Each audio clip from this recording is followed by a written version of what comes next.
Ilham. Ilham secara kebahasaan berarti menelan, meneguh, mengajarkan, dan mewahyukan. Secara terminologisnya ilham berarti sesuatu yang disampaikan Allah Subhanahu wa Ta'ala ke dalam jiwa sehingga ia merasa terdorong atau dibangkitkan untuk mengerjakan atau meninggalkan sesuatu. Menurut Az-Zarkashi, ahli tafsir, dalam kitab Al-Burhan fi Ulum Al-Quran, ilham berarti anggota pelajaran atau mengajar. Tuhan memberikan pelajaran itu ada kalanya dengan menciptakan ilmu yang diperlukan manusia atau dengan cara menunjukkan dalil yang dibawa Nabi dan didukung akal. Dalam Al-Quran, ilham hanya disebut satu kali, yaitu dalam surah Asy-Syams 91 ayat 8 yang berarti, maka Allah mengilhamkan kepada jiwa itu jalan kefasikan dan ketakwaannya. Menurut Imam At-Tabari, ahli tafsir, terdapat dua penafsiran tentang ilham.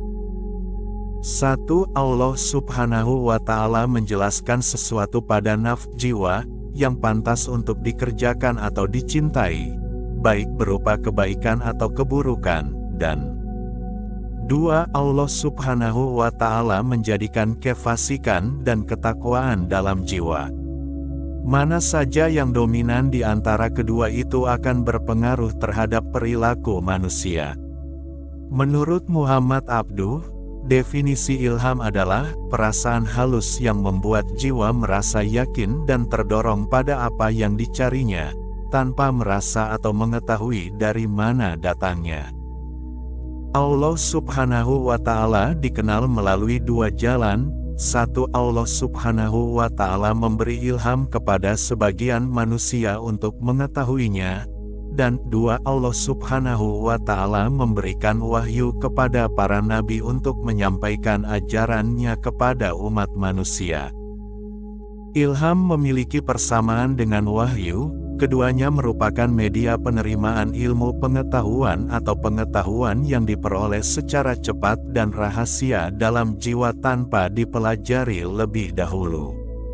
Perbedaannya, ilham dapat berisi ilmu pengetahuan, perasaan halus, insting, atau berupa tabiat yang diberikan kepada semua manusia atau hewan.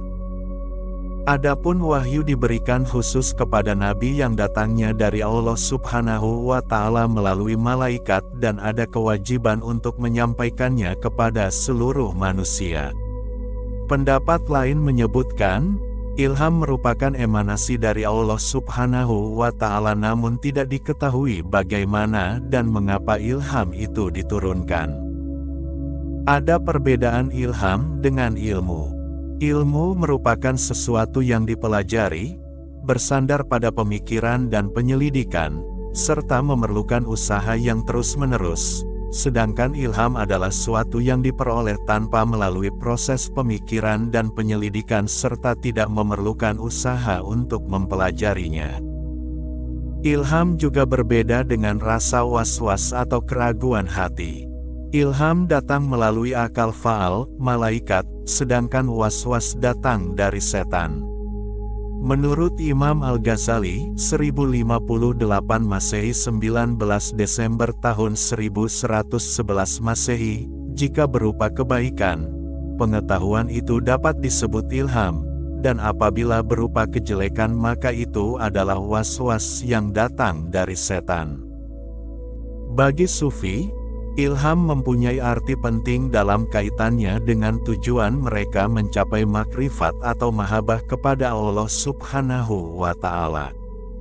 Dalam hal ini, jika dianggap sebagai tingkatan makam, maka makrifat termasuk usaha. Apabila dipahami sebagai hal, makrifat memerlukan atau menunggu pemberian Allah Subhanahu wa Ta'ala. Ada yang berpendapat bahwa makrifat kepada Allah Subhanahu wa Ta'ala yang diperoleh melalui ilham tidak menjamin Tetapi Imam Al-Ghazali memahami ilham sebagai nur Allah Subhanahu wa Ta'ala yang memancar pada manusia jiwa sebagai kasif penerang atau pembuka sehingga mengetahui rahasia ketuhanan dan mengetahui hukum yang mencakup segala hal yang wujud.